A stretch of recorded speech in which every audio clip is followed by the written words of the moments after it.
Power star Pawan Kalyan 2 సినిమాలు చేస్తున్న సంగతి తెలిసిందే. అందులో ఒకటి most awaited cinema 'OG'. Young director Sujeeth ఈ సినిమాకు డైరెక్షన్ అయితే వహిస్తున్నారు. ఇక తమిళ భామ ప్రియాంక మోహన్ హీరోయిన్ గా నటిస్తుండగా, బాలీవుడ్ హీరో ఇమ్రాన్ హష్మి విలన్ గా నటిస్తున్నారు. టాలీవుడ్ సెన్సేషన్ తమన్ అయితే సంగీతం అందిస్తున్న ఈ సినిమాను డివివి ఎంటర్టైన్మెంట్స్ బ్యానర్ పై దానయ్య అయితే నిర్మిస్తున్నారు. మరి ఈ నెల 25న ఈ సినిమా వరల్డ్ వైడ్ గా రిలీజ్ కాబోతుంది. ఈ సినిమాతో పాటు హరీష్ శంకర్ డైరెక్షన్ లో ఉస్తాద్ భగత్ సింగ్ అనే సినిమా కూడా చేస్తున్నాడు. ఇక గబ్బర్ సింగ్ వంటి సంచలన విజయం తర్వాత పవన్ కళ్యాణ్ హరీష్ శంకర్ కలయికలో వస్తున్న చిత్రం కావడంతో ఉస్తాద్ భగత్ సింగ్ పై అంచనాలైతే తారస్థాయిలో ఉన్నాయి. మరి ఈ సినిమాను భారీ బడ్జెట్ తో మైత్రి మూవీ మేకర్స్ పతాకంపై నవీన్ యర్నేని రవిశంకర్ నిర్మిస్తున్నారు. కాగా పవర్ స్టార్ ఇప్పుడు ఈ 2 సినిమాలను ఫినిష్ చేశాడు.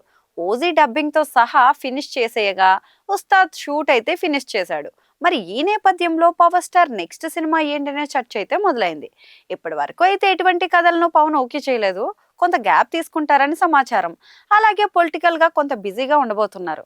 మరి ఈ గ్యాప్ లో కథలు విని నచ్చితే సినిమాలు చేస్తారు, లేదంటే లాంగ్ బ్రేక్ తీసుకుంటారని తెలుస్తోంది. మరి పవర్ స్టార్ సినిమాలు చేస్తారో లేదో అనేది చూడాల్సిందే.